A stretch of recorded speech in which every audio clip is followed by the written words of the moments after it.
Hi, welcome to Dating Intelligence, the podcast where we give relationship advice from dating to marriage and everything else in between. And always with the goal of helping you to continuously be the best you at all times. So if you're looking for real life and honest information to help you navigate your relationships, we've got you covered. All right. Hi, Jamie. How are you today? Good. How are you? I'm good. Hey, guys. How's it going out there in the land of podcasting and listening? So is that about right? We can say that, right? Yeah. All right. And YouTubing so now. windy here today. What do you think of the weather? It's not too bad today. I don't mind it. Guys, we're back in Las Vegas at the Sticky Paws Studios, and they've been amazing once again. And we'll be doing a lot of our episodes here and reaching out. So it's a little windy outside, but that's okay too, because at least it's not 1,000 degrees. So I'm okay with that. My hair doesn't like it though.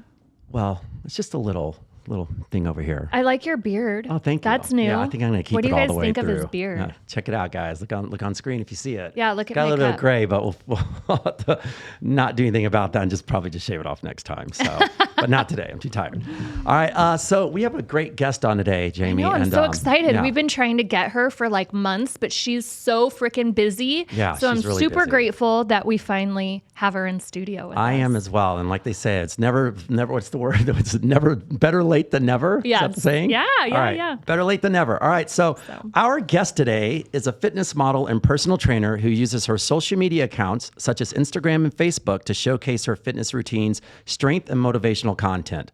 And with her nursing background, she is very knowledgeable about health and wellness, and also wrote a book which has been on the New York's bestsellers list.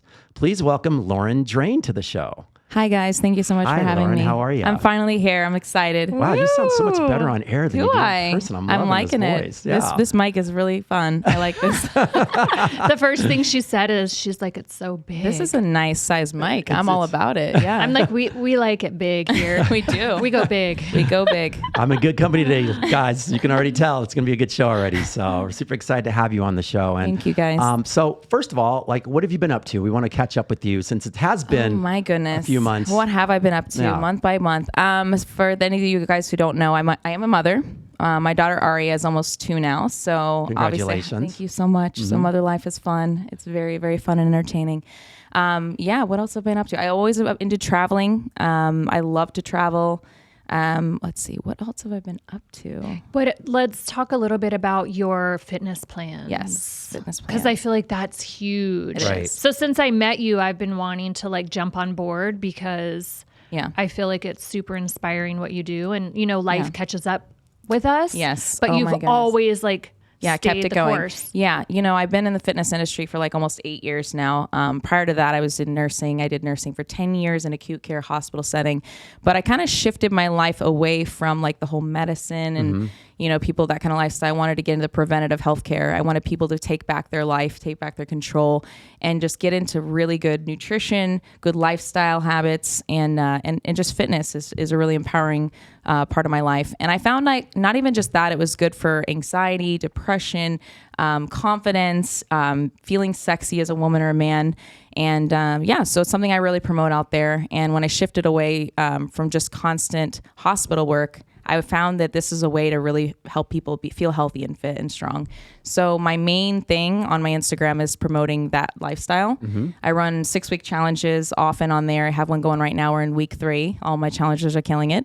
And I have people from all over the world, different ages, different, genders. Everybody's on there from like 18 to like even 60s. People are getting in shape, taking back their life. And it's my passion really to help people find that. That's great. So I didn't get started till I was 28. And a lot of people think that you have to be like fit from the time you're young or always involved in like sports to be able to like keep up with that athletics lifestyle. That was my question I was going to ask when you were saying all this. First of all, it's like you said when you started, about 8 years ago doing all this. What was your regime before that time, and your whole life before that, basically? Yeah. So it's interesting because, I was 28. And when I really started honing in on like an actual lifestyle that I could maintain my physique, my leanness, go to the gym 4 or 5 times a week. Prior to that, I had no routine, literally no routine. I mean, I was blessed with good genetics to the point that I could get away with mac and cheese. And thank you. But you know what? I will say, once you get into this, you can reach a higher potential than you'd even imagine. I probably could have gotten away with mac and cheese and grilled cheese for a few more years, but then it started to catch up to me in my 30s. I'm 35 now. I'll be 36 in December. And my body's like, nope, you got to keep working out. Like, keep doing that. Keep eating kale. Keep eating chicken. And make sure you get to the gym. So I'm right on board with that. But I also felt really yucky. Right. Even though my body could kind of tolerate it. I just felt really tired, fatigued. And it was in my 20s that I was just like, I can't do this anymore. I need to. When did you decide? Okay, so when you started doing this, obviously, it's like for all of us to like. I mean, I stay out of the gym. I mean, I run and I do. I'm a tennis but pro. yeah, there's different ways to be athletic and be active. I'm 15 miles a day on the court, so it's like I get all my stuff in. But my question is that I've never been much of walking into the gym. In my modeling days, I'd go in and work out because I had to get the physique and all that stuff as well. But there's times when I've literally walked to the door and turned around and walked back out because it's just not my jam. I've been there a million times. So how did you overwhelming. decide? It is. I don't like it. It's like the gym has this aura, this expectation that you have to be fit before you walk in, or when you're there, you know what you're doing, or you have to stay there for a certain period of time. I think it actually intimidates a lot of people. Right. I mean, a lot of my push-ups before I walked in. That intimidates me. The door going, especially in Vegas, or if you live anywhere like Vegas, California, Florida. People are like, I have to be fit before I get to the gym because everyone there is like that's so a true. Superhero. So a lot of my clients have voiced that they're very intimidated. So the gym is actually not the only space that I'll train people or even, have people be active. For myself, actually, all throughout quarantine, I did walks and hikes and skating, like roller skating, bicycle hikes, all that stuff's out of the gym, and it kept me active. I also have an at-home gym. I help encourage people to do workouts from home. You really only need a pair of dumbbells to do strength training. You could do resistance bands as well and get a really good workout. I also help promote like body circuits and things like that, plyo circuits. You might not even need any weight at all. You'd be surprised how much you could challenge yourself with just like your own body weight. Right? Yeah. Yeah. So I've been do a push-up. Push-ups are hard, man. I even stay away from them sometimes. Upper body is a killer. But I've really opened my eyes. I think quarantine helped me out with that too, because I do enjoy being at the gym. Mm-hmm. I'm one of those that I like the grind. I like that energy that everyone brings. And when I don't feel like I have it, now all of a sudden I'm like looking at someone else like, oh, wow, now I'm going to step up my game. Yeah. But I wasn't always like that. When I was 28, I didn't know what the heck I was doing, what any of the machines were. It was an intimidating space. I would just put on my headphones, zone out, and look at my app and see okay, well, how do you do this workout? I'm checking YouTube tutorials and all kinds of stuff. Mm-hmm. But it's, so for me, it's motivating, but I know not everyone it is. Right. And that's not the only way to necessarily have a fit and active lifestyle. A lot of people like the privacy of their own home. They like the flexibility of not having to drive somewhere and park somewhere and the whole drama. And it might take 30 minutes to get to the gym. It's 30 minutes home, and then you got to do your workouts.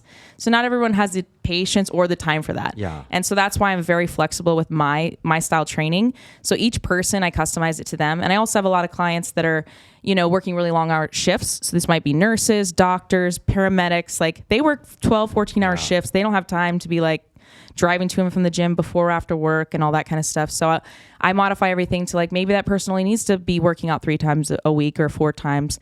How can we get the most efficient workout for their energy and their lifestyle? Do they let you know though with that moment, when that happens, like you said, fitting it to their lifestyle? Yeah. Do they say, hey, I'm ready to step it up more, or I'm happy in or the zone. do you know? Not always. I'm pretty in tune to them now. I will literally be like, hey, you haven't checked in. It's time to talk to me. Tell us have you missed some workouts? Let's talk about He's this. I've been off the burger grid. Sorry. Yeah. No, it's so funny because in 6 weeks you'd be surprised how much you can accomplish. Even if you miss a full week or even 2 weeks, maybe you're out because you're sick, you had no motivation that week, you traveled, whatever. Life happens to all of us. We can't always commit that huge block of time to that, and it becomes very overwhelming for people to see life in that much time. So I'm very relatable to that. I've done so many different training styles myself, and I'm like, nope, it's fine. You had about a week. We're gonna reset. Or you know what? Maybe that was too much food for you. We're gonna adjust things down. Maybe that were too many workouts. We thought we could go there, but we can't. So we're gonna dial it back. And so I really like to adjust things for people, because at the end of the day, it's just like anything. We're not all going to eat the same foods. Right. It's ridiculous to think that everyone's going to follow the same diet. And look alike. Yeah. Well. Or need the same amount of workouts to get to your goals. So I'm very about customizing it, and not just about what works, but what you like. If you do not like what I'm telling you to do, you're not going to follow it. So there's no way for me to say, okay, just do this, keep doing it, keep trying. If they're like, no, I don't really like these foods, I'm like, well, next, it's time to reroute. We're actually going to talk about what are your preferences? Right. What can I do to fit all these things into your, you need to love your food. Well, you have to. Yeah, I don't want to eat salad. No. So the thought of kale sounds disgusting to me. So I'm not going to put that on your diet. Why are you laughing at me?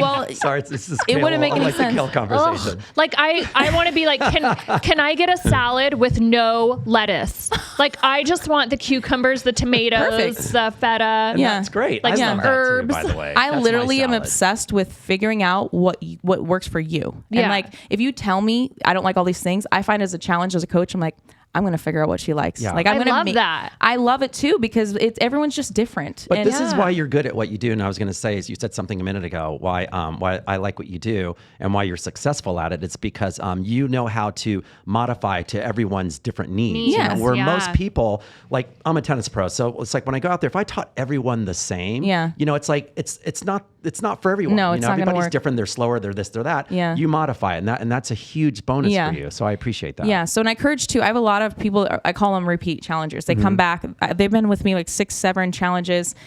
So they believe in the process. They know it works. And sometimes we try different strategies next time. You'd be surprised how many diets everyone can actually follow and be successful. So there's many different paths to get where you need to go.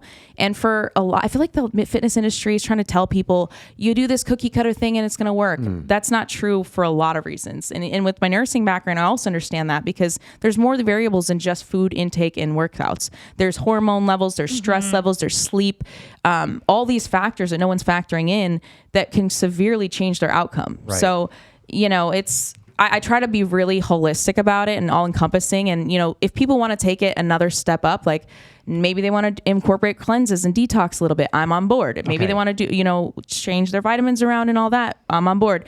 So, I'm pretty holistic about the whole thing. Okay. Do you do like colon cleanses? I personally do, yeah. I'm a huge fan of them. Huge. Like, huge. what about like coffee enemas and I stuff haven't like done that? the coffee up there yet. I honestly haven't. But I will tell you. Where's that again? Where's that? I haven't. I'm putting it out there. That's a very, intimate answer, but I haven't. Yeah. No, but you actually have to think about colon cleanses. Okay, so we absorb everything through our colon, through our intestines. And everything they say, we eat. Because this is what I love about you and what sets you I love that apart we've gone to colons already. From, That's great. From everyone else is the fact that you do have like a nursing background. Yeah. So the things that you're teaching are literally based on legit like health facts. So I get nervous with the whole like colon cleanse. Like I'm like, fuck, I want to drink my coffee. I don't think I want it going up my butt. Right. Like, is it good for us? Does it lead to leaky gut? Like they say. Yeah. Okay. So here's my theory on the whole colon thing. I mean, that is where your whole body functions from, right? Right. If you think about your intestines as pipes, right? If they're never cleaned your whole life, how many years we go, we've never cleaned our pipes. So there's sludge and there's all kinds of detox hanging out there. And your bacteria levels are also affected by antibiotics. If you've never taken probiotics, if you've taken antibiotics even once in your life, which most of us have had it several times in our life, it knocks out all of our normal flora, all the healthy bacteria in that area. Some of us has fungal overgrowth in that area. So now you got all these imbalances happening. Your pH is off. You can't absorb your vitamins and nutrients. So let's say you did eat a kale salad and you actually can't absorb any of it because your whole pipe is clogged. Yeah. Yes. So even the intake that you're taking, you think you're taking all these vitamins, you think you're eating all this healthy salads and stuff, but you're not absorbing a high percentage of it. Oh, because it's just like passing through. It's actually But how passing do through. people know this? And can you help them with that? Well, even in my nursing background, I did in the geriatric field. I had a lot of GI patients as well. They weren't absorbing their stuff. They had GI bleeds. They weren't healthy at all because their gut wasn't healthy. Their intestines were inflamed. They had polyps. They had all these things. Over the course of time, like your body, when it's inflamed, it starts to react. It could, you can get Crohn's. You can get all these different things. Right. So you just think about it. You're flushing it. Now, there's different ways to flush it. Flush it with water, saline, and I guess people say coffee too because it can really stimulate the walls to contract and push everything out. But I mean, I have done colon cleanses myself several times. And even in nursing, we would give people enemas pretty much a daily basis. A lot of older people, they can't even move their bowels once a week. Right. And if you think about that, how many meals are you going to eat in a week? You're going to eat like 21 meals in a week, minimum. You have 21 meals sitting in your stomach and in your gut. And it's just rotting. Where the there. hell does it go? It's just sitting in your gut. And if you think about it, it's decomposing there. It's not absorbing. And then it leads to a lot of other problems. But, so it makes sense to me you'd want to clean out that area. And as a nurse, like you can't skeeve me out about anything. I've dealt with blood. I've dealt with guts. I've dealt with poo. The whole thing, And so for me, I don't know, it's another way to cleanse. Another way, you detox when you sweat, you detox when you move your bowels, you detox when you drink a lot of water and stuff like that. But yeah, so I'm all about it. If one of your clients is like into it, do you walk them through those things? Like, is there anything off limits for you? Not really, honestly. Like I said, I'm holistic about everything. Things don't gross me out at all. You'd be surprised all the problems people bring to me. I'm a therapist. Right. I help people with their emotional problems, their relationship problems. As a coach, people bring a lot of things to you. And in order for them to be successful, like if their life is cluttered, if their mind is cluttered, if their emotions are cluttered, that really affects their ability to get on track. So I have to help them navigate that as well. But I think a lot of industries are like that. You go to get your hair done, you're telling her about your problems. You're going to get a massage, So we're all kind of like spill our skeletons in different ways, but I'm there to help navigate that because I've been through a lot of things, and fitness for me helped me get my life back on track. Not just fitness, not just aesthetically. Like I literally found myself. Like I found my strength, I found my confidence, I found health, I found how to age gracefully or age even more successfully. I would say I feel like I look and feel better now than I did when I was in my 20s.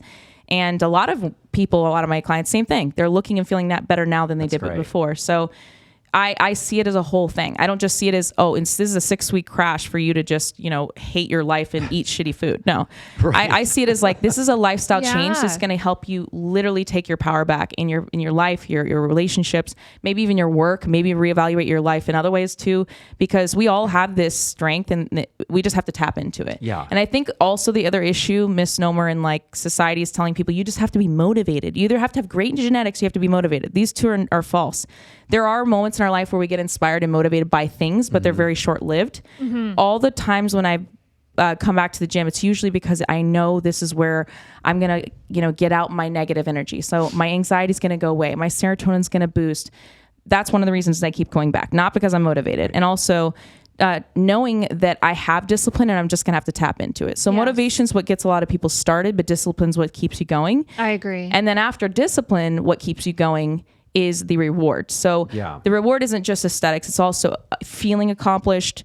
I don't know what it is. It's like, you're not looking for anyone's validation anymore. You get validation from yourself. You're doing it for yourself. Yeah. So, but that's one of the hardest things to do, by the way, because but people never get that far because they're only looking at motivation as the source of why they're going. And I'm like, no, don't. You can start with motivation because that's what gets you signing up. Right. And then you have to okay, what's the next step? The next step is maybe it's, I don't know, health or not feeling anxious anymore, feeling confident, finding a routine that just makes you feel super balanced. Now you're getting all these residual effects. Your energy's boosted, your sleep is improved, your relationships are stable because you're not feeling invalidated in other areas, So it's really holistic in my opinion. I think like she totally hit the nail on the head when you said, which resonates with me, is being proud of yourself. Yes. Like it's one thing when your partner or, someone's like proud of you. But one thing that I've always asked my kids is, are you proud of yourself? Yeah. Because I think that's so important because, as a parent and raising kids, we always want to encourage our kids and be like proud of our friends. But finding that within yourself is so important. But like you saying that, Jamie, too, it's like, with the affirmations that you guys are talking about, the validation, what you both had said, it's like you want to be able to be proud of yourself. And then like I was saying, it does take some time because the motivation, yes, for sure, that puts us in the door. And also, how you are with your kids and you with all of your clients. It's one of those things where, like you said, if they can't do it by themselves, the motivation will get them there. But they need, if you want to do something, guys, like this, you have to find someone to help you through the process because 1,000%. a lot of people cannot do it on their own because they don't have the discipline. Yeah. And that's right. I think where Lauren comes in. And since I've met her, there's been so many times where I'm like, I want to like hop on your challenge just to see. Yeah. Like where can I get and it's not even like physically, it's more like mentally, like spiritually, because there's so much more that goes. But I think you have the discipline to probably get through it. My only hang up would be like the travel and the different time zones. One thing about Lauren that I actually admire and love is if you follow her Instagram page, we'll put the handle up on the podcast here. You share like real life shit. Yeah. Like it's not like, she's not posting like her best fucking photos. She shows like, hey guys, this is where I was like in my 20s and this is where I am now. I like that, by the way. She shares like the fact that she has anxiety. So I have like chills.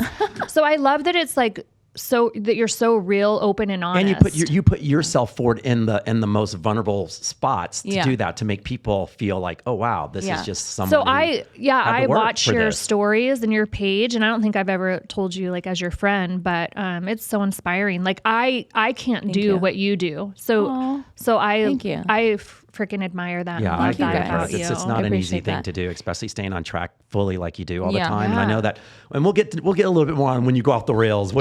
How do you get back on? Because I want to, because we all get off the rails. Yeah, 1,000%. But I want to get into more of that as well. Okay. So, but like I said, motivational wise, like, I mean, you seem like you have your shit down, and that's unbelievable. You know what I would honestly say? I am motivated, but I would say the last 2 months I've been off track in terms of what I like to be. My peak would be like, I like to be in the gym 4 times a week at least. I've been off that the last 2 months. But life takes over though. Yeah. You know? But like you know what I think? You know what I think it is I'm able to maintain my physique, my leanness and all that.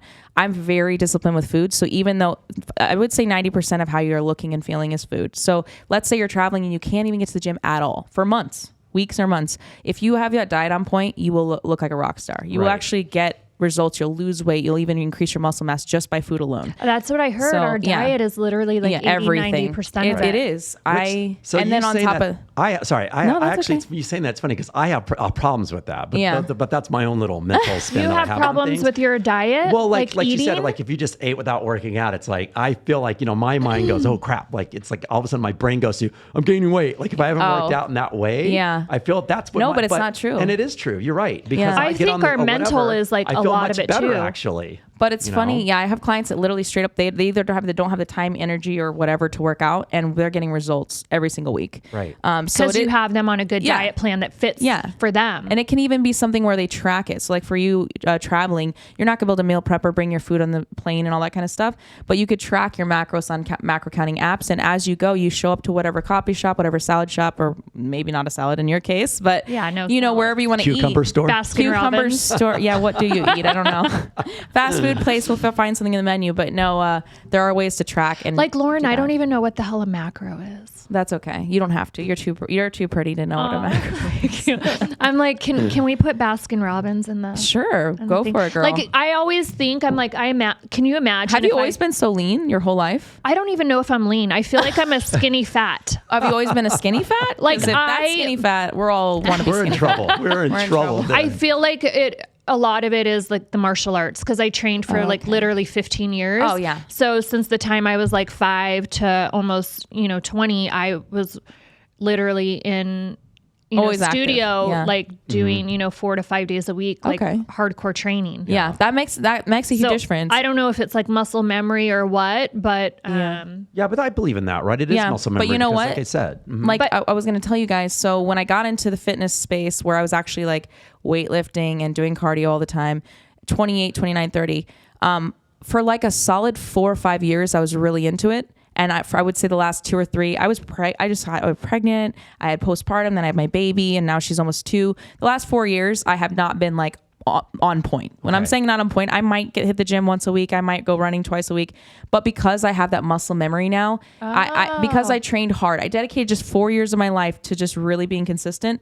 I can literally go off my diet all the time, and my muscle's still there. I get lean pretty quickly, and that's how it is. So. Some people think you have to be like slaving away for the rest of your life. That's not actually true. You just have to dedicate a certain period of your life where you got lean enough and your metabolism is really kind of spiked up to where you can handle more eating out and fast foods. Your muscle mass is higher. So when you eat like you eat higher fats and higher carbs, you're feeding that other part of your body pretty fast. So so I actually tell people like, if you dedicate a certain period of life, you'd be surprised. You don't have to slave away anymore. Right. So when I shoot or compete and I know that I'm going to be shooting for a few days straight, I carb up. So I eat a lot of like fats and like high carbs because I feel like I need that energy. Yeah. But do you guys, I mean, I really, for both you ladies then, do you, like you said, the moment with not going back in gym as much you have and all that stuff, are you okay with that? Like, or do you miss it? Do you crave it? Or is it just, this is a part of your life now? Like, I feel like she craves it. Oh my God, you guys, I'm psycho. I legitimately love it. Mm-hmm. If I'm in a bad mood, I can go to the gym and come back like feeling like a queen. It's crazy. And I think it goes along the lines of my anxiety.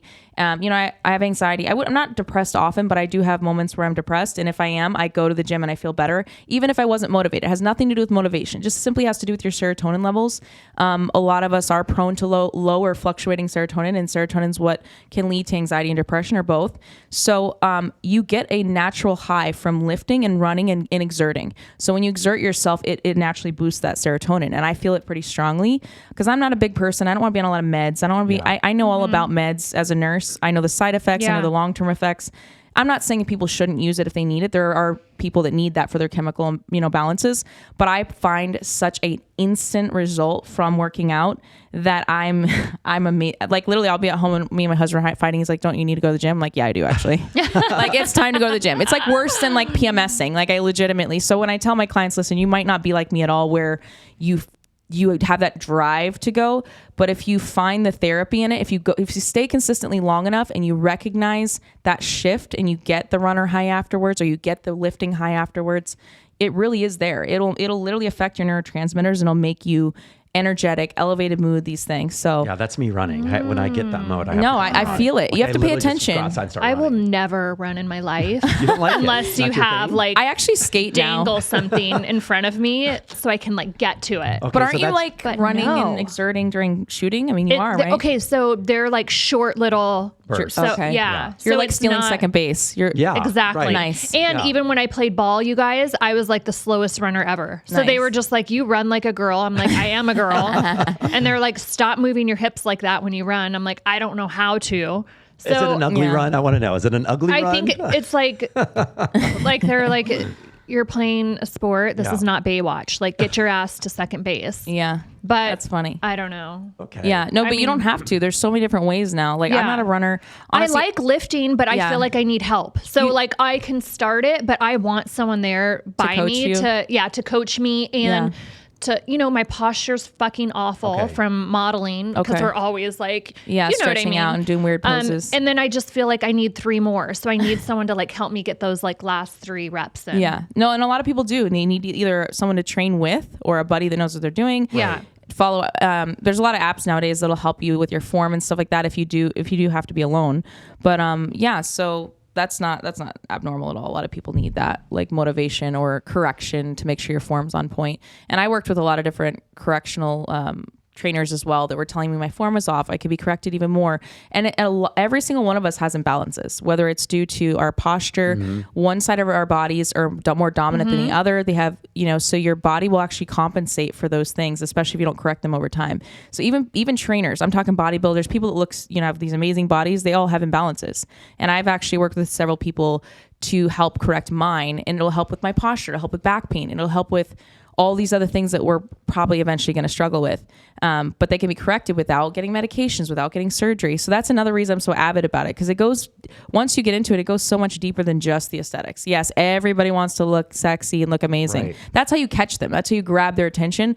But there's so many more benefits if you just keep it even 70-80% of your lifestyle. I really do believe people should enjoy food and enjoy travel and enjoy time off and resting and recouping.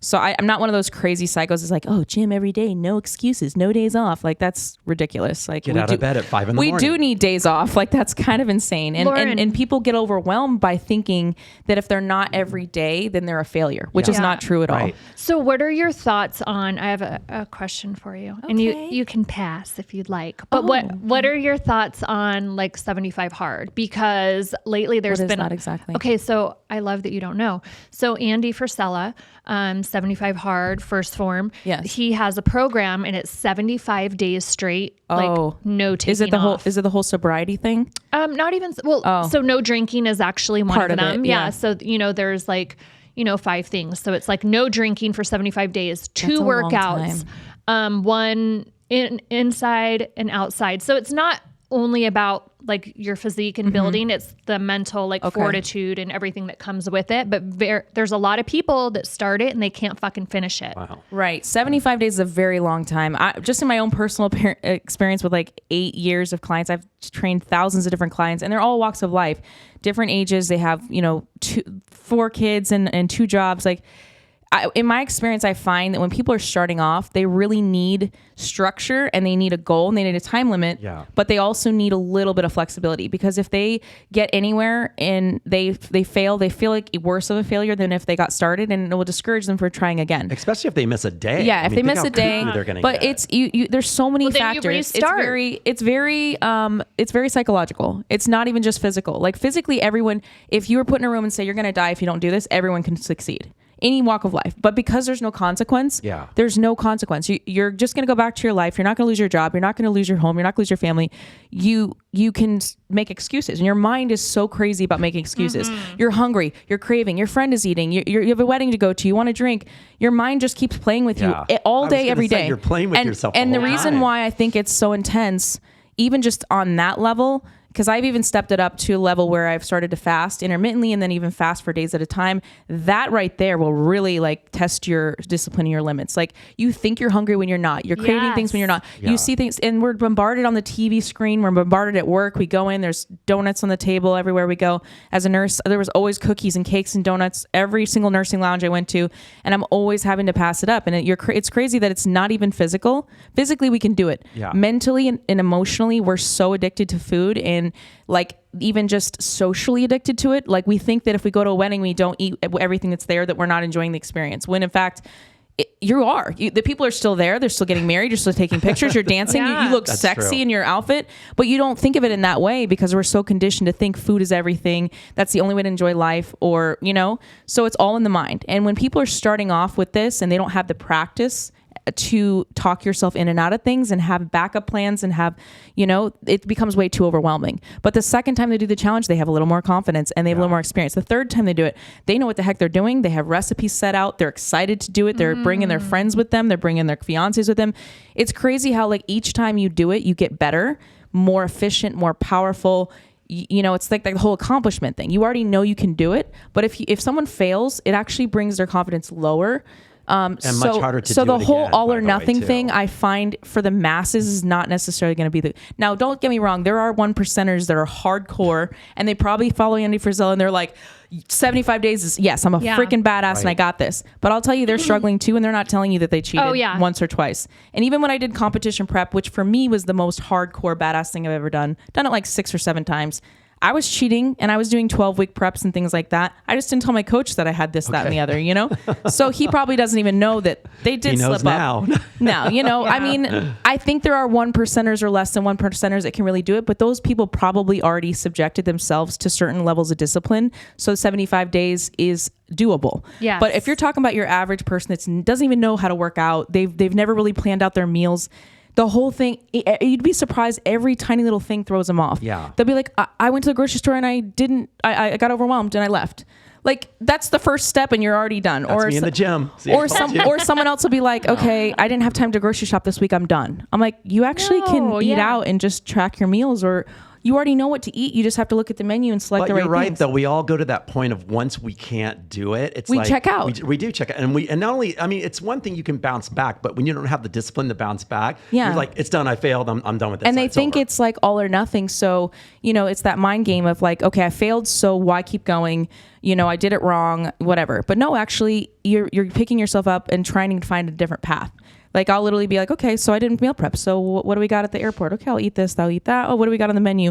Okay, I'm going to tell the guy, this might not be on the menu, but bring me some chicken and broccoli and sweet potatoes. Right. Like, okay, cool. Yeah. It's just that mindset of like, there is a path. There's always an answer to like get your goal, and just keep looking and get creative. And the people that end up being successful the longest, they're just very creative, and they'll bring me recipes. Now all of a sudden they're bringing me recipes and I'm like, Yep, that's pretty dang good. And I didn't even think of that, That's great. Yeah. So I love your recipes on your stories. I'm always screenshotting them. The chicken with the almond flour was so good. Thank you. I honestly I'm not like a chef by any means. I don't come up with recipes. Over time, I've found other people's recipes and I've just saved them and used them myself. But that's the other thing. People think they have to be like a world famous chef to like accomplish a simple meal. That. And I'm like, no, you don't. You can start basic, throw some sauces on there. The next thing you know, each time you can get a little more creative if you want to. Yeah. But even in this day and age, there's just so many resources at hand. Like if you're not, let's say you don't want to cook at all, and you're not into that. There's so many meal prep companies, there's tons of them. Frozen foods, even fresh ones popping up in if you're in a major city, you can even get fresh meal prep either delivered to your house or you could go pick it up. Right. Yeah. You'd be surprised. Shout out to Eat Right. They're always sending me amazing meals. Is that what you use? Yeah. And when I like travel, they'll send them to the hotel for me. That's great. They do so then I can like pop it. Yeah. Is that here in Vegas? They're based out of Buffalo, New York. Okay. Yeah, if I know that I'm going to be in Florida for like a week, then they'll ship my meals really to the nice. hotel, pop them in the freezer, and then I'm like good to go. That's really nice. I love that's that. what my girlfriend I think does. they're- I used meal prep for years. It was really helpful. I think my girlfriend just got off her meal prep. She was doing it because she gets on it for like about 3 months and then she'll get off, start making her own, because that motivates her to get stuff back out there. Yeah. She just recently dropped one this week that she's had for 2 months. She goes, okay, I'm over it. I need to do something That's how different now. that's how it is. It's cycles of getting over it. And I always tell people like, listen, don't think you're going to eat this for the rest of your life, because you're not. In about 6 or 7 weeks, you're probably going to cycle into something else, and that's perfectly fine. Just keep it going. But yeah, that's typical. Our minds are adapting. Whatever we adapt to, it's like it becomes boring. So then you got to switch it up. So I always tell them, don't think you're going to eat the same thing, because you're going to need to switch that up. Yeah, That's sure. That's variety why I'm single.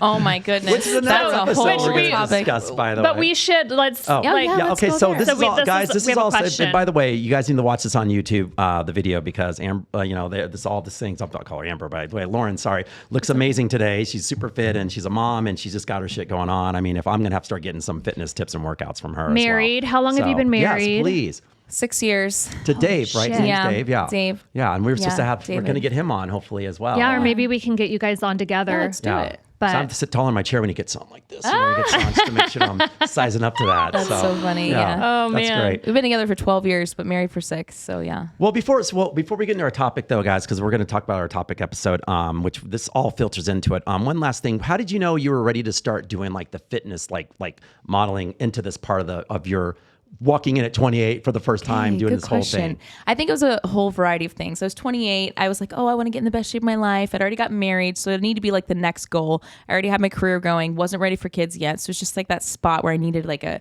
hobby to really feel myself. I was on Instagram. It was the very beginning of it, like the first year or two that it came out. And I saw these pictures of these girls, like these really fit women. I was just like, oh, wow, that's like the epitome of strength and power and all that. And I got inspired. And I was like, I've never really taken my fitness that seriously. I barely even went to the gym at all, honestly. I'd go to like the stairs for like 20 minutes. I'm like, is that it? I'd like do like 3 crunches. I'm like, I feel really healthy. And I didn't know what I was doing. So I saw that and I looked some of the girls up and they were talking about these like 6, 8, 12-week programs of really hardcore following diets and training. And I'm like, dang, that seems so like hard. That seems incredibly hard. Am I a strong enough person to be able to do something like this? And I'm one of those people that's always challenging myself to do hard things. Right. I don't know if it's a sickness. I just still have it to this day. But I look at things, I'm like, that looks hard. I need to do that. Right. And so I just did. I think it was that point in my life where nothing else was really exciting me. And I wanted to go after it. And I picked the first one I did, it was like, I didn't even know what coach to pick. I didn't know what I was doing. I just picked someone. And it was probably the most bland diet I've ever had in my life. Okay. But I had that mental attitude. I was like, oh, those abs, I'm getting those abs. I'm stepping on stage. And I did it. Okay. And after I first did it, I was like, oh, mentally it seemed way harder than it actually was. Like I did it. I really just can do anything now. And it just empowered me to make me feel like, I don't know. And at that point, in your relationship, and I'm sure this happens to a lot of people, you want to feel validated by your partner. And sometimes we almost like make that their job to validate us, and they're there to love us and support us, but like really truly we need to validate ourselves. If we're not validated ourselves, we're gonna like lack and we're gonna fight and we're gonna demand everything from them, and I feel like I was kind of in that space where I needed a lot of compliments all the time, and I needed to be like boosted and validated. And I don't know, I'm sure it has to do with my history with my family and all that stuff. We can get into that later, but my book Banished talks a lot about it.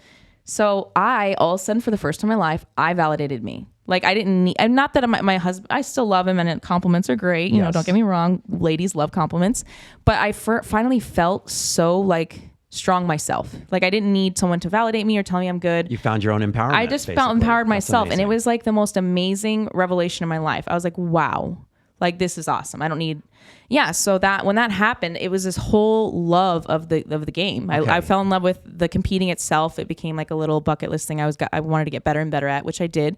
You know, I got like, I think it was like 9th place, 3rd place, 2nd place, 2nd place, and finally 1st. I got my pro card. Then I competed on the pro stage. That's great. And then when I was in the competing world, I met a ton of very strong women, and that was huge for me. Like just not the women that don't compete aren't strong. Mm-hmm. Every woman's very strong in very many different ways. But I felt empowered by that too, being surrounded by people that were determined, that were disciplined, that were strong mentally, emotionally, physically, the whole thing. And that was the thing, was good for me.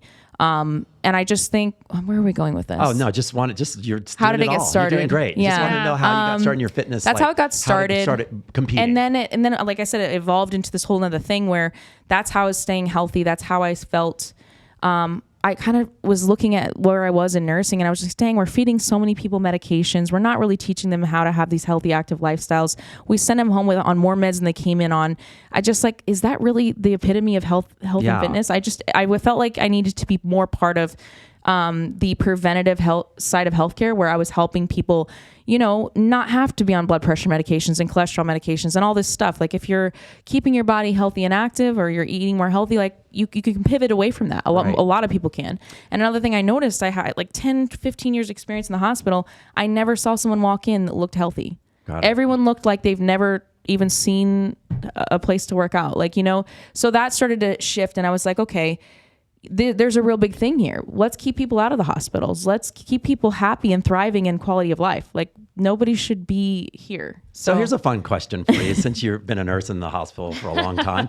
So my girlfriend's a doctor. And why is it that hospitals have the worst unhealthy food in their cafeteria? Oh God, don't even get me started. That's terrible. Talk about that. That's terrible. I mean, it's a hospital, for God's sakes. And you figure they should be serving stuff. All the treats. They don't even have, like, their nutritionists don't understand nutrition really. And I'm not gonna crap on them because, you know, I worked with a lot of amazing people in the hospital, but it's just not, there's not really their goal. It's very pharmacology oriented. Nowadays, even our doctors that's not their main focus. And it's not because they're not really trained in school for that, but they're trained around like how do drugs interact? How do they help the body? Mm-hmm. And don't get me wrong, in certain cases, people need these life-saving drugs. You know, when they reach the end of the rope and really this is the last ditch effort to save them in whatever capacity. Of course. It's necessary, 1,000%. ICUs, medications, you'd be surprised. They all have a time and place. Right. But my whole thing was just like, if someone's coming in for these like, I don't know, chronic inflammation of the gut and all this stuff, they're just being sent home on medications. Like, just take Pepcid and take Prilosec and take all this stuff, but don't worry about ever changing your diet. And we're also not going to educate. You have to change something, or you're going to end up back in there. Yeah. And then I was sending him home with this discharge paperwork that's just like, hey, take all your meds and, you know, try. It literally, the instructions said eat healthy. What the heck does eat healthy mean? Does anyone know? No. That doesn't mean anything to me. And nobody really knows what that means. First thing that came to mind is cucumbers and kale. I mean, maybe, but then people are like, no kale. It just seems so vague and like blah. It's like, oh, we took it off of our plate to tell you to do it, but we really didn't describe anything. We didn't say you should probably stop eating X, Y, and Z, try a cleanse, nothing. What if they prescribed like trainers?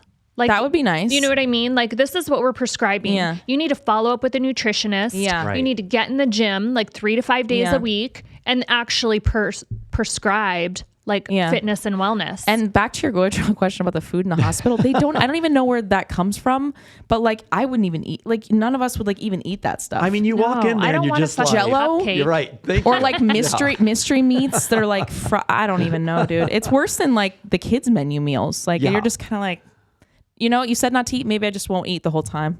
Right. It's weird. I don't know. That's craziness to me. Yeah. I've always wondered that. And she laughs about it all the time. That's why she brings her own meals. But she's always going, when I have to go down there to the cafeteria, I swear to God, it's like you walk in there and you're in this line and you pass everything. And you know you're going right for the salad at the end, which, by the way, is not at the beginning, usually at the end. At the end, you know? So it's like, you know, get through all that little fatty shit that's in the that they scoop on your plate, and then at the end's where the salad is. So. I know. It's crazy. But yeah, I mean, if you're not prepared and you don't bring in your own food, as a nurse, as a hospitalist, any of these people, they have a long shift and they just need 30 minutes. They need fuel to survive. They need fuel. So they're just like, whatever's here, I'm going to have it. Obviously it's, it's your one time of the day to not feel stressed out and enjoy yourself. So you're going to, pick up the pizza or the pasta or whatever, because now you finally have, that and comfort. you release dopamine when you have those comfort foods, right? They call it comfort food. So you're actually getting a fix when you're eating it. So if your 14 hour days are stressful and you're doing 4, 5, 6 shifts in a row, who wouldn't want to fix? Yeah, I would want to fix too. Like, give me my fucking Snickers bar now. Give me my coffee and give me my comfort foods, because that's what's making me feel good right now. I think I go to Baskin Robbins. I love the taste of my cappuccino blast, but it's more of like a mental thing, like a reward for myself. 1,000%. I've worked so hard today. Like, this is something that I'm looking forward to. So I need to find like a healthier alternative. Yeah. That still feels like a reward to me. I don't think that she does. I mean, because, and I'm saying this in the same way that I do the same thing. So mine is my coffee bean ice blended. That's my reward. Yeah. After what was in your coffee this morning? Oh, that was just regular coffee. Is this a daily coffee? No, for you? I don't drink coffee much at all. Why? Because I get up so early and start working. I don't need to be like all on edge, jittery, playing tennis like that. On edge and jittery. I love Sorry, it. I'm just saying, like, caffeine really jacks me up. Yeah. Like, it jacks me up. And so, but my coffee, me too. ice blended, is like my reward after playing like 5, 6. I'm on my first break. I'm like, I don't feel like eating because I need a minute. And I go, ooh, I want my ice blended. So that's the same as your Baskin Robbins for me. Okay, but that's not a daily thing. It is a daily thing, It actually. is for you or you? I have Baskin Robbins almost every day. Yeah. Yeah. And That's I look at the calories. I'm like 5, and I'm like, I'll lose that. What? It's like an hour. It's crazy though, because if it works for you, it works for you. I do have clients that can get away with that on every single day. So, there's different strategies. I'm not going to tell the person that's just starting, yes, you can eat Baskin Robbins every day, but I'm like, there will be a day when you will. Well, we don't recommend it, people. All of our listeners, but you'd be surprised. There's different, different methods. We're anomalies over here. No. So. I'm actually being honest. There's methods to do this. You could do intermittent fasting. And when you intermittent fast for, I don't know if it's your window's like 12, 16 hours, you can eat a ton of anything in that window. That's another thing. So I'm very in tune with any diet that's been out there. I've tried it and I've studied it and I've just tried it with my clients. So I want to see all the different methodologies, because there's more than one. Let me tell you this methodology, Lauren. So, and all my friends and people know me. I mean, she probably knows I'm pretty crazy when it comes to eating. Like I start lessons at 5:30 a.m. every morning, and when I get up, wash my face, brush my teeth, get on the court. I can go 6 to 8 hours with eating nothing. Okay. I'll have my ice blended, possibly in the middle of the day, or I'll get some almonds or something if I'm feeling like, okay, I need something healthy today. But once again, what is really healthy, right? And then I'll go back to the tennis courts for another 3 to 4 hours. So now I'm at 15 miles for the day. I eat when I get home. I'll make like a snack, and then I'll have dinner like really early, like about 6 to 6:30, and that's it for me the rest of the day. So that would be intermittent fasting. Yeah, exactly. And that's actually very healthy. It works. For me. If we could spend a whole couple episodes on intermittent. You hear fasting. that, friends? I'm talking out there. It's healthy, she said. I think I do on accident, because breakfast is my favorite meal, but I can't really eat until usually like afternoon. That's actually smart. Or too. I feel like sick and weighed down and heavy. Is that I'm the same way. But why do they tell us breakfast is you're skipping breakfast? It's I'm going to tell you guys. Okay, so the most important meal. I know. I'm I'll have my breakfast at 2. We're putting all of our stuff on you right now. You know Lauren. what I think it is? No, I love it. This is the best. So our lifestyle is that we have very early shifts for everything. Our kids are going to school by 7 a.m. So we've had to adapt to the fact that we have to eat first thing in the morning. Because if we don't, next thing you know, when is it that you get your next meal? Yeah. But actually, our bodies don't need it. Like you're saying, since you've been in tune with your body, when people really start to pay attention, you're not actually hungry. It's a practice. It's mental. It's mental. It's like, oh wait, eggs has to be in the morning, and if I don't get eggs in before noon, then I'm not gonna have eggs today. No, with fasting, because I did keto for a really long time, and in keto, fasting is very, very effective. It helps you get into ketosis faster, and you're not hungry until 12 or 1 every single day. You go for 6 to 8 hours without actually having any hunger or any cravings. So you can have your coffee or not, or wait till 12 or 1 to have it. And it's actually, intermittent fasting is good for the body too, because that extended period of time from the time you're sleeping till the time you have your first meal, your body has a chance to recover. So if you're constantly feeding it with food all day long and all night, you never get a chance to regenerate your cells. So your internal organs have a chance to regenerate. And when they don't, they also get toxic and clogged up and all that kind of stuff. So it's great for hormones. It's great for fat reduction. It's great for when you turn your cells over, and anti-cancer and all kinds of things actually. And a lot of cultures have done this in the Eastern Europe and in Asia. They've been fasting for centuries, and they have things about that too. And they've done studies on humans and rats that where basically when you do these extended periods of fasting, your metabolism is so high. If you continue to do it for like weeks on end, where it knows that you're going to eat, so it's not going to starve yourself, and it knows you're going to have that meal at 5, 6 o'clock, or maybe a bunch of food and an ice cream. And it releases the fat during the day, and then you're able to eat a lot at that time. So, there's a lot of experts have been talking about it lately. It's become more of like a hot topic, the whole intermittent fasting thing. I try not to overwhelm a lot of my clients initially with it. I find it to be a later stage to progress to, because in the beginning, a lot of people, the number one reason they can't stick to a diet is because they're addicted to sugar. So what happens with sugar addictions and carb addictions is your blood sugar spikes and drops every like 3 hours, right? So when you're so addicted to carbs and sugar, that's what's going to happen. So every 2 to 3 hours, you have that spike of or that drop that makes you hungry and hangry and jittery and all those things. That's called low blood sugar. So if I can get them off of sugar and carbs, the addiction part, not that you can't ever have carbs ever again. Right. Just when you're eating, you have that much sugar in your system, you have to withdraw from it. So it takes about 3 days to withdraw from it if you're consistent, and then a week. Then we can get you back on carbs. We can get you back on fruits. We can get you back on like low glycemic carbs that are really healthy and extended.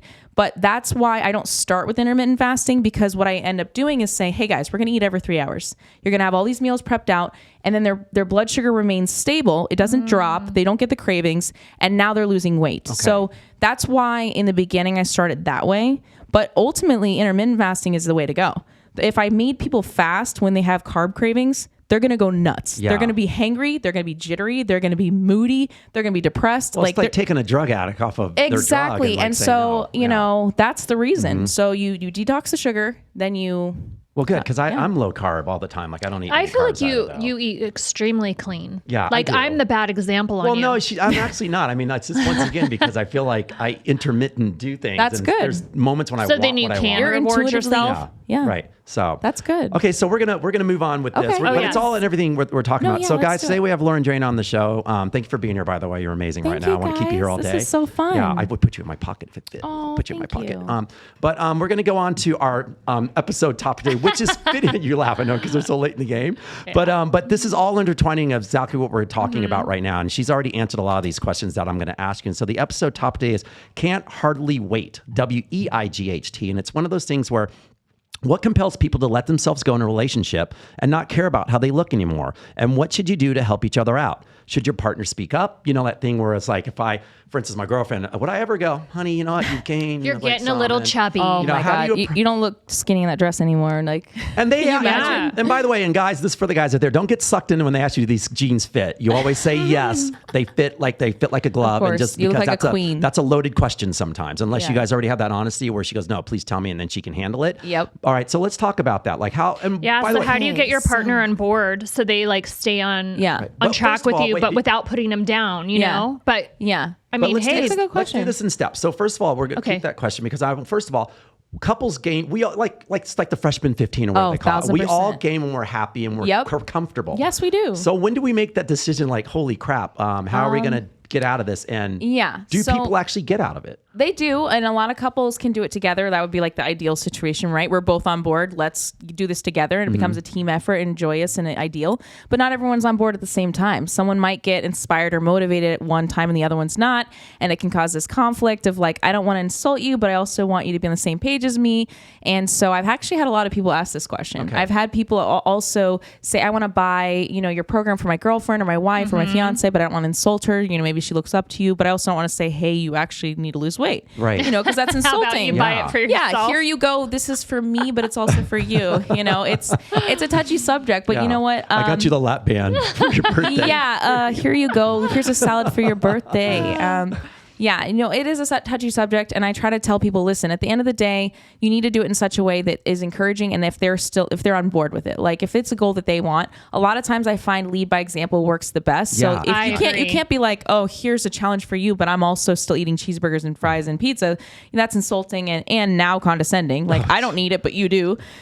So if you're getting on board and you want to sign up with your significant other, that's really motivating for them. Most of the time it's really motivating. Okay. And it's just the way you word things too, being like this would be so good to do as a group effort. I'd love to do this team thing together. I'd love to elevate ourselves together, get stronger together, fitter. Maybe we can and sometimes people will set a goal. Like we're going to go to this wedding, we're going to go to travel somewhere. Like set a timeline. Right? So it's like, wouldn't you love to like feel fit together, when we go to Tulum or whatever. What a great idea. Yeah, I love like the concept of like setting a goal. Like, hey babe, I bought this vacation for us. Let's kind of do this together and see where we get. It's reward based. It's reward based and it's something to look forward to. It becomes exciting. It doesn't feel like a punishment. Anytime it feels like a punishment, now you have I have to do this, and you feel resentment if you don't succeed, or if the person you start to fight with the person, and so it has to be reward based, has to be empowering, and you have to want to do it yourself. Right. If you want it for someone else but you don't want it for yourself, what does that tell someone? Yeah, that's true. Has Dave ever been like, babe, you're putting on? We do it to each other all the time. Really? We've been together for 12 years. We have no qualms. So that's what I mean about that. It's like, when you have a good communication with your partner, it's easily said. Like I know for my Jamie, I could do that with her and just say, hey, honey, whatever. And there's moments. Would you ever say that to her? She has like there are moments. I backtrack people. I just lied on air. I feel like you, because I know what she fucking looks like, and how dare you if you ever said to her. If she did get that way, I would say something. I'm that person. It's so funny. You know what? Honestly, when you're in a solid relationship, at the end of the day, we don't really care what each other looks like. Society's telling. Do we not? Let me go further. Yeah, I'm gonna ease into this. Okay, yeah. Let's hear we don't care in the sense of we love each other with the fluctuation up and down 5-10 pounds. Like it really doesn't affect us. Maybe if it's even more than that, 20 pounds. My husband loved me as pregnant. I gained 40 pounds when I was pregnant. I loved you pregnant. I met her pregnant in a thong. I was the thickest I was ever. And I had curves in all the right places. I thought he was gonna be kind of not into me while I was pregnant and like, oh gosh, he's never been more into me in our lives. Probably. Good job, Dave. Good job. Yes. By the way, I have to cut you off. You are the hottest pregnant person I've ever seen in my life. I never saw you pregnant, so you might have been the hottest. No, I was like, holy shit, this girl's like, she was pregnant, like far along pregnant in a thong and like no qualms, like just fucking loving life on the boat. And I was like, whoa. Listen, this is happening right now. I want to feel cute too, so let me sit next to all my tiny wasted friends. Okay, so sorry, that was a good. Thank you for the compliment. Oh yeah, well, I want people to know that this isn't like I don't like you because you're not fit type of thing. When someone wants this for you, they most likely want you to be more confident and to feel yourself. And when you go out on a date, to like love your outfit. We never want to see our partner in a space where they don't feel confident. Maybe, whether it's in their clothes, on a date, in the bedroom, we want them to be confident because that's good for them, but it's also good for us. Yes. So people don't think of it that way, and they're just like, oh God, he just wants me to be thinner, or he thinks I'm fat. That's not what's actually going on there. He loves you. He would just leave. If he didn't like you because you looked, he would just leave you because he's a jackass. But if he loves you, he's down for the ride, he's down for the long haul, and he wants you to be happy. She's saying it's real, people, is what she's saying. Yeah. And I'm going to just add on to this right here. And so, you first go on a date with someone, everybody's on their best, like their look, their best, that's a good their point. best foot forward. Yeah. And all of a sudden you're dating this person, all of a sudden like, holy shit, what just happened? Like the makeup comes off, this comes off. I'm just making a joke. But no, that's true. I have girls message me me and say, when can I take off the makeup? I'm like, if you're staying the night with this person, the makeup should come off. Oh, for sure. And if they don't like you when your makeup comes off, you're fucking out of there. But to take it one step farther over time, it's like either the guy or the girl, they gain, and it's one of those things where I agree with you. Like if you love them for them, what they are and who they are, because it's a journey. Yeah, and it's you love them for the whole person, like their mind, their past, their story, who they are, what they bring to the relationship. So it's how we look is just a small piece, but I do notice that it does help. Not even just the way you look, but like the whole journey of getting there, like you being disciplined together, or you like accomplishing a goal together. Like my husband have been through several like different things where we did it goal oriented and team oriented, where we've done like adventure races, the Tough Mudder and the Spartan. Great. We've done CrossFit games. We weren't that good at the competitions, but we tried. But we've done all these things, and I found that we became our closest when we were working towards something together, not when we were in our peak shape, when we were working on it together. So we were supporting each other. Yeah, that's great. We're doing the things, we're having our now we get to look for our cheat meals. We look forward to our date, and you can really make it fun. Actually, it doesn't have to feel like a chore or feel like a punishment or like, oh God, he doesn't like me. And then, you get to enjoy the aesthetics afterwards, obviously. But you just said it, you're on the same page, and that's why you can do it. Well, how do you get your partner on the same page? That's hard. Some people are fucking lazy. Some people really are just like, that's it. I'm too tired. I'm too stressed. Work's too much. I don't have time. Or, maybe they don't have the motivation. Maybe they feel like a failure. There's a million different reasons people won't get started. A lot of psychological things. It's a lot of things. And a lot of people won't even share it with you. Even their partners won't share it with each other. So, I try to be delicate about the whole thing, but I'm like, why don't you just both sign up together? Yes. That's one of the best ways. And just be like, listen, I'm here to help you too. Like I also could do something better myself, So that's kind of the best way to go about it. And so you don't insult anyone. Yeah. But then I also have the couples where the guy's already working out and the girl's not, or the girl's already in the gym, but the husband's not, or whatever. So there's different, instances, and sometimes it's really hard. And I just find that, I don't know. It's really, you got to be really tactful with the words. You got to insert that reward. Okay, honey, there's this vacation coming, or I like that. I don't know. I like that. Yeah. Okay. So if you're listening, Ralph, because I know so I have like one of my followers that literally like loves you, and I think he bought the program for his wife. So now, Ralph, you need to buy the program for yourself and your wife. Yes, true. I think so. But I have a lot of couples working together on my challenge. It's really rewarding to see their progress together, and then they get to meal prep together.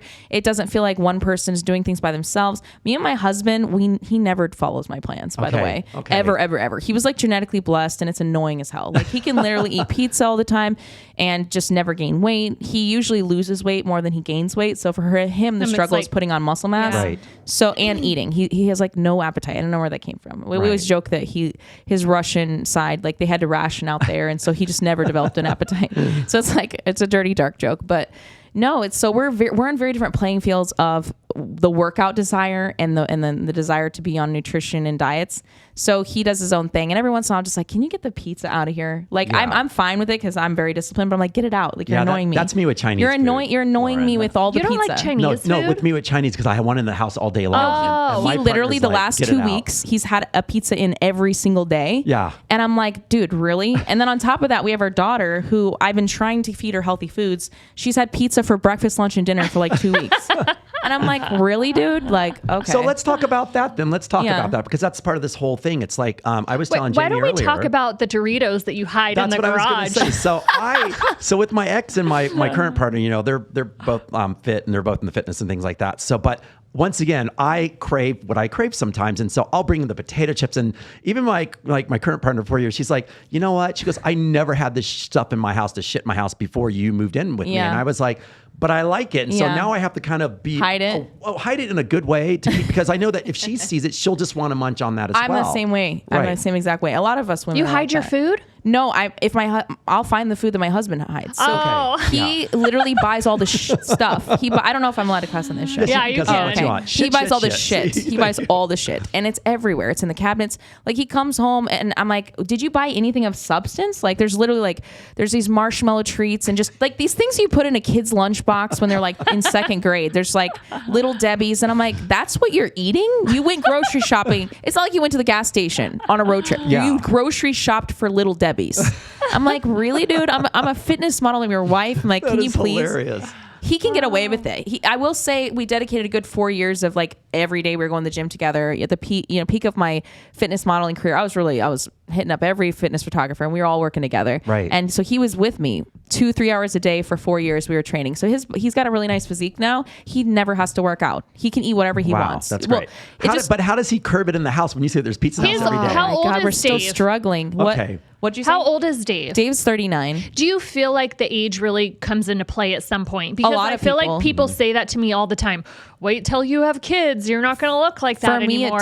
For me, it did. I mean, wait till you hit 35. Yeah. Thank God you didn't have to deal with it. But no, most people, yes. Like even in my 30s, like I went in my 20s, I could get away with the mac and cheese and the everything. I was eating so much really shitty food. Yeah. And so then you feel like if you eat that now, you pay the price. Not because I don't hate on any foods, and I always want to teach my clients. I don't want people to have bad associations with any foods. Like at the end of the day, there are ways to eat everything and indulge and be happy, and we live life. But I'm not going to eat grilled cheese every day, and I'm not going to eat pizza every day. I actually at this point, it's not even about can I have it. I don't want it. I was going to say I don't think it's in your. and I feel like that people will get this way too. If you've ever been on vacation and you decide, okay, for the next 2 weeks, I'm just eating everything I want. By day 14, you're like, sick. I'm over it. Yeah. Now I actually want a salad. Yeah. So Yes. you'd be surprised. Your body will tell you you've had enough, and my body tells me pretty quickly that you feel shitty. Yeah. So I 3 agree days, with 3 that. days in a When row. I go on work dinners and they feed us all this food, Yeah. I'm like, I wake up and I still feel full. Yeah. I literally feel sick. Because your Like, body's that's what not I'm used to saying. it though either, though. All That's the of other That's thing what you I'm just saying. said. And a lot of times Yeah. when you get to the point where you've been able to follow a program or you detox or cleanse or whatever, you're way more in tune to it. So you feel the bloat right then. You feel like the sluggishness, like all the symptoms you're really in tune with, because when you weren't eating that every day, you felt great, and all of a sudden you Yeah. feel sluggish and shitty again. So people will just naturally fall into it, and then it feels even better because now when you reward yourself, you feel good and you don't feel like extendedly bad, and then you back off for a week again, and then you reward yourself again. So it's just finding that balance. For me, I don't enjoy eating shitty all the time. I feel really crappy. Yeah. And but I still get annoyed with my husband because I'm like, why is there pizza in the house every day?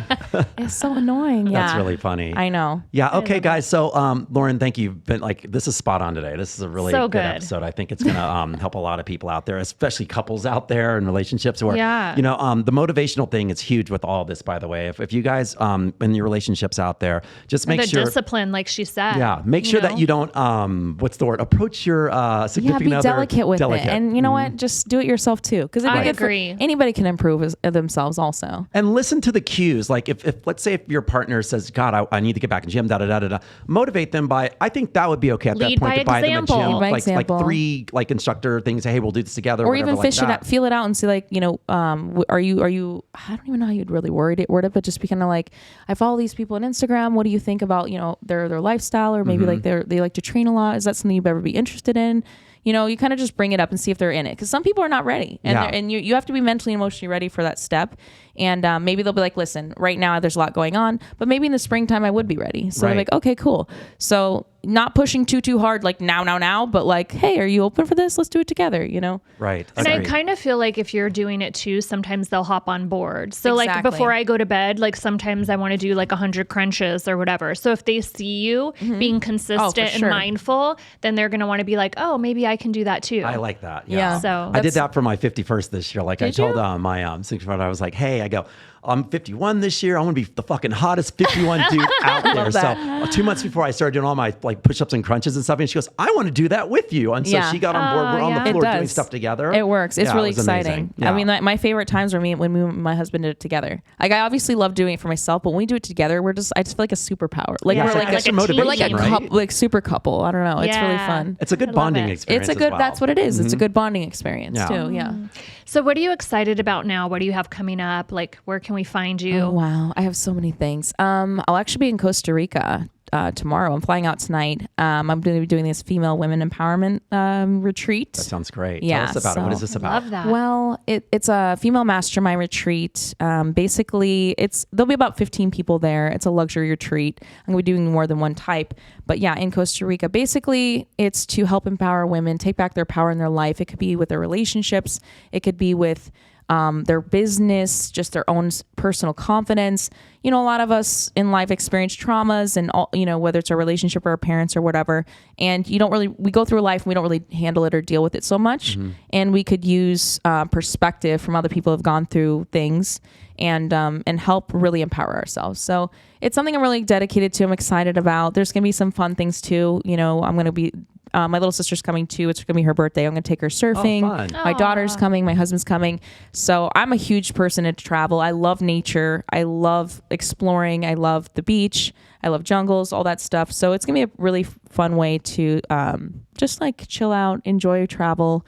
And the whole empowerment part is really cool, kind of cool too. So How long are you there? it's going to be a week for the empowerment retreat. We'll do some seminars. We'll share stories. And all that. And then I'll be for another week most likely, just to kind of do the family vacay thing. Oh, fun. Yeah. Wow, that's a good Explore. time. Yeah. We should go to Ooh, that. Fun. I know. Yeah. I'm all about travel. I would love to be back in Europe and I've been to Asia. I've been all over.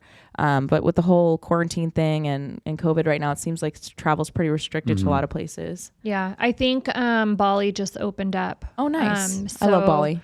Yeah. I feel like Okay. Maybe I see a Lauren Let's retreat. do it. I'm so down. I told Jamie that I'm Bali. going to jump on her back and just piggyback off of all of her jobs and she I'm travels all about and just it. do something with her there. I think travel is so rejuvenating and culturing. Like I spend my money on travel experiences and things like that. So for me, that's just a very enriching way to expend your money and your time. So I'm all about it. I've been to Bali. I love Asia. And I want to bring more people out there for them to be able to explore. I feel like in America, we're just not very cultured. We're not, I don't know, going to places like Disneyland for vacation. I don't get that. I'm just like, get somewhere where you're going to especially when you don't have kids. Yeah. I'm actually, even with my daughter, I'm like, that's not the place I want to take her, honestly. I want culture. I want culture, new people, like different sightseeing, nature. Like that's really where you feel at peace, I feel like, in life. When you're so the second part of your vacay in Costa Rica, will you shoot content? Oh, for sure. Anytime I go anywhere, there's always content trips. And it's nice because my husband and I work together. So he takes my photos, he edits my content, and when we're there, we kind of just like figure it out. Like, are we going to do videos? Right. Like sometimes we'll do like TikToks or videos and, different type of content. There's like so many apps nowadays you got to keep up with. Like first it was just Instagram. Now it's Instagram, Facebook, TikTok.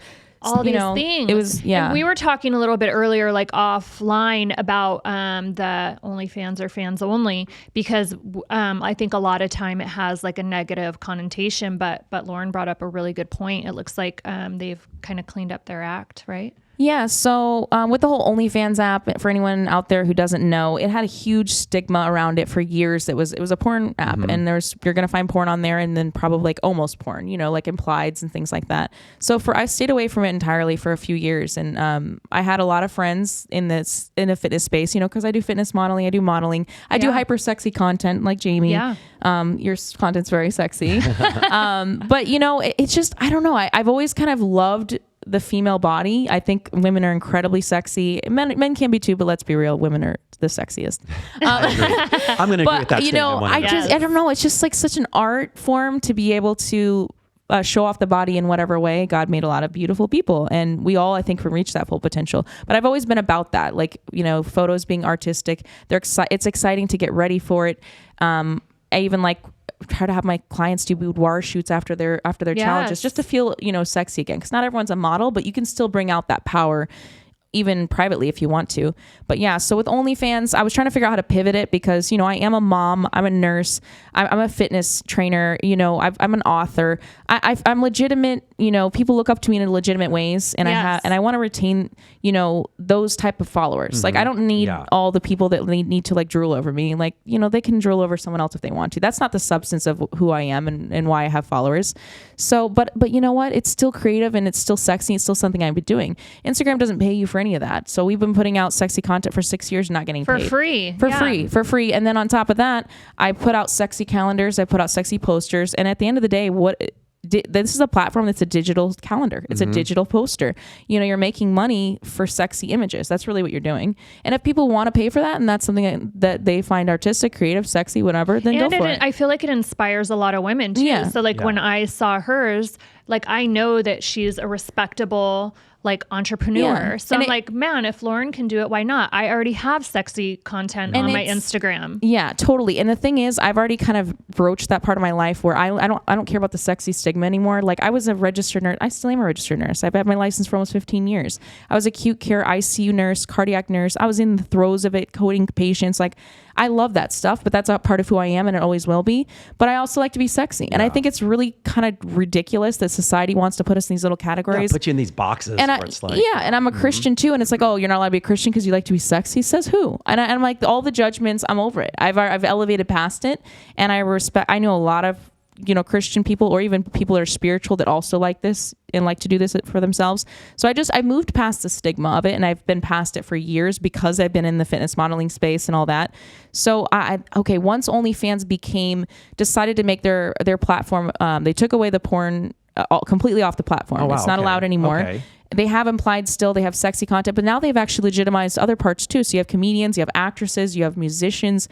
If you go to their Instagram page, not that it's a plug, but you find only legitimate artists in the space now. I got to check that out. I didn't know that. They literally, if you look at it, and this has been going on for a while, so they're going to probably try to compete with Instagram and other platforms similarly because they're bringing in legitimate people from all different walks of life and all different talents and spaces. Fitness trainers are on there, mentors, life coaches, athletes, they're all on there. That's great. So OnlyFans it maybe started off in a very like pornish kind of way.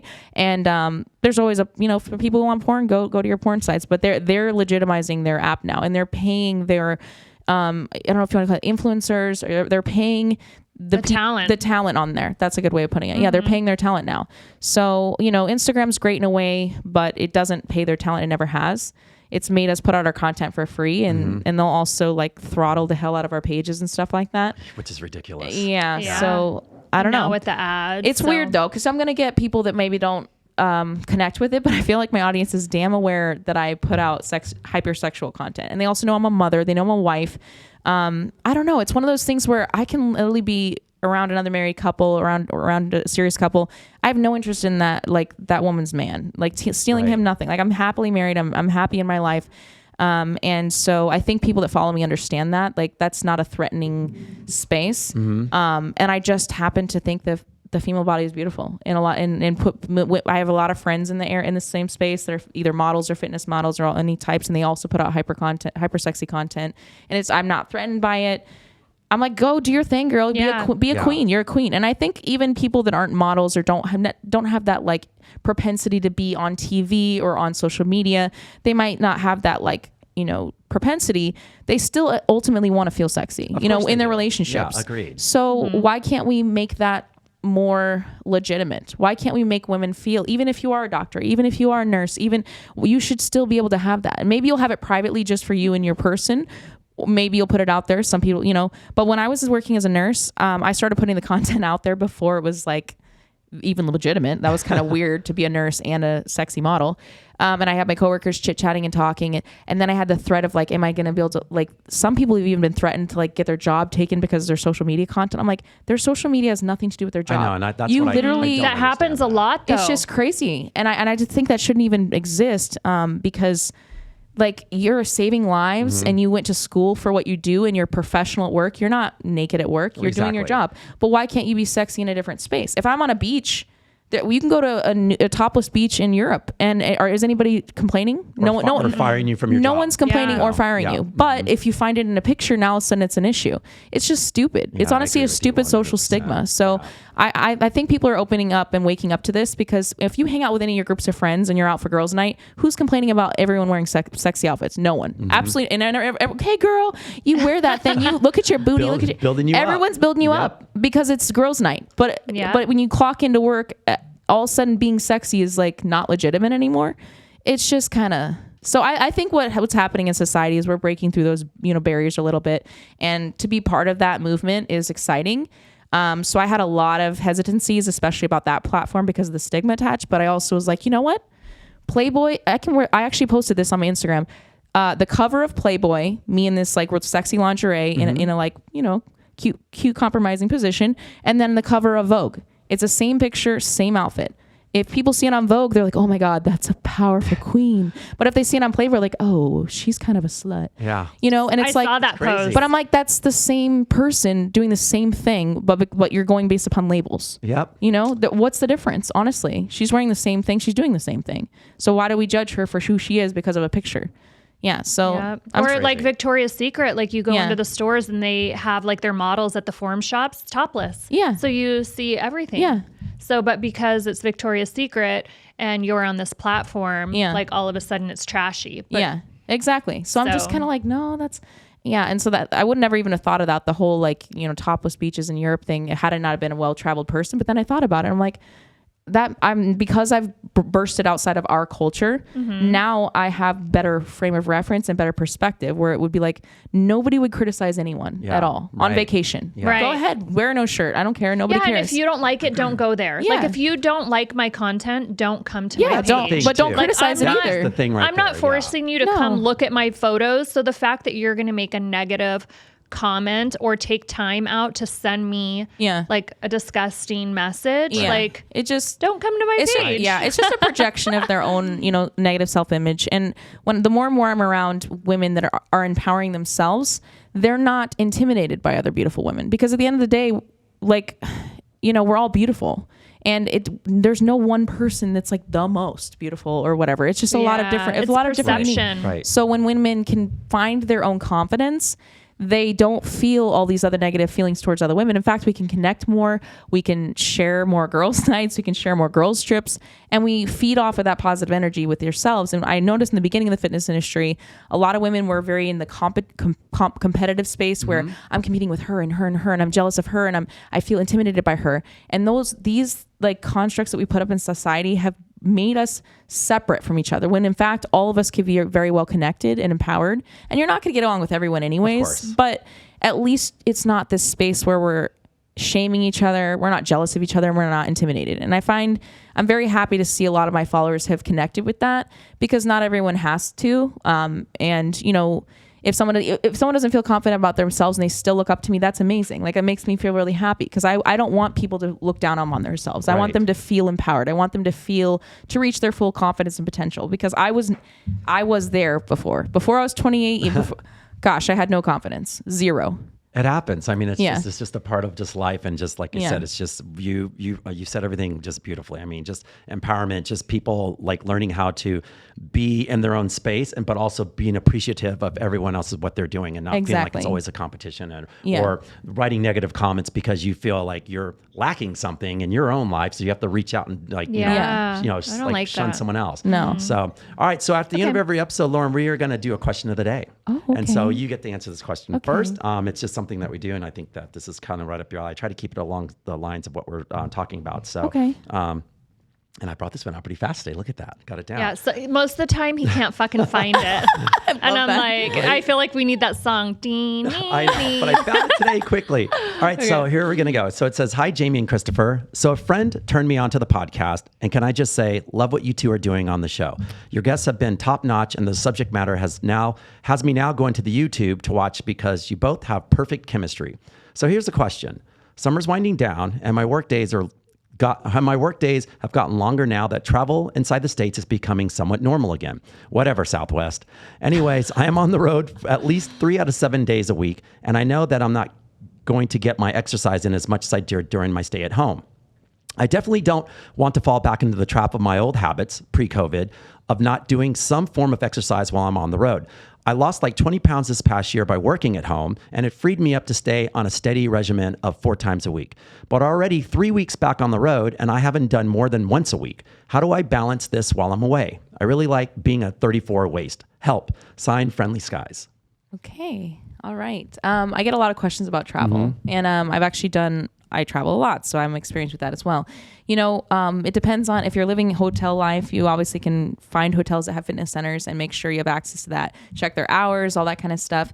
If you're not necessarily near a hotel, and I don't know what else you would be traveling with. I'm assuming hotel. I'm assuming hotel. Then look for fitness centers. Make sure they have 24-hour access and things like that when you go to stay somewhere. You can also, if you have nothing and you just have your room, there's a lot of body circuits you can do. You can do like plyo circuits. Usually I'll say if you're tight on time, you want to get in like 15, 18-minute workouts. That's good. A couple times a day. So that was an important one. So what I tell my clients is to not be too overwhelmed if you're already working a lot. You take 5 different workouts. You do 3 rounds, and each workout is a minute long, and you set your timer, you set your phone, whatever, play good music. And the next thing you know, if you're done in 15 minutes. So that's a great way to just really get it in. If you have dumbbells, incorporate them. If you don't, just use body weight. But you can do that. If you're a runner, you can do sprints outside anywhere you go, you can do sprints. That's one of the main things I do to really shred up quickly. So high intensity interval training. So you want to do 1 minute high, 1 minute low. So maybe you want to sprint for a minute, walk for a minute, sprint for a minute, walk for a minute. You can also do 30-second intervals if that's a little bit too long. 30-second sprint, 30-second walk, 30-second sprint, and do that for about 15 to 20 minutes. You can get this in like 3 days a week, and you'll really start to shred up. So I like that. Yeah, these are really good tips for travel. Like, you don't need any equipment. It's not too overwhelming. It's not too long. You don't need a gym. So. And you don't need to spend that much time. That's the most important thing, guys, is that, like she just said, only about 15 minutes. And that should... I always say something is better than nothing, right? Yeah. So, I mean, grab a gallon out of the fridge, or, on your way to your Airbnb, your hotel, whatever, like squat with your gallon of water. Yeah. I mean, we can do abs. There's apps now, like pull up like there's a little, so many apps and like ab workout, like Pinterest workouts. You can even do like Pinterest home workouts. You can find stuff in there.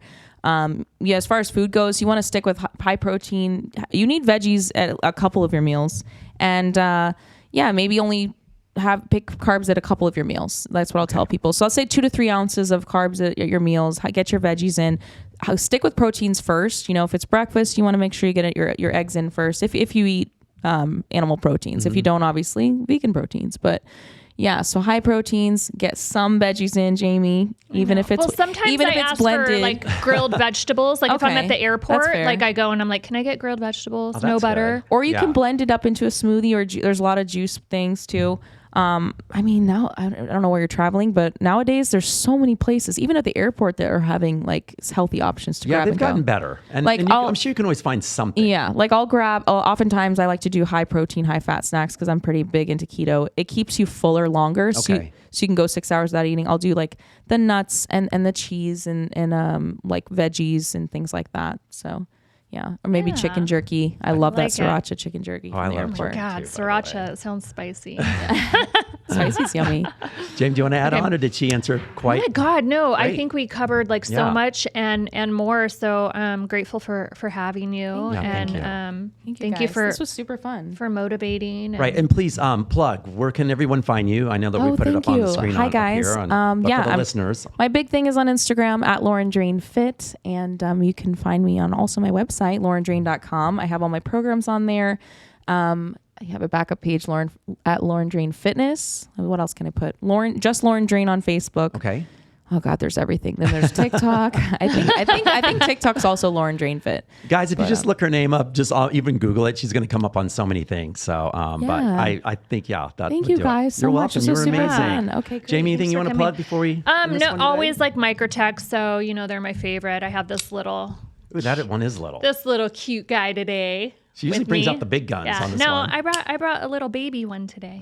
So I love it. Yeah. Shout out to Microtech. All right, guys. And you can find me at Christopher at dating-intelligence.com or at Dating Intelligence on all social media as well. So this has been an amazing episode. I think we learned a lot today. And you guys, thank you so much, Lauren. Motivate thank you your guys partners. so much. I'm excited to see it also. Thank you, Lauren, very much. All right, that's another episode. Thank you so much, guys.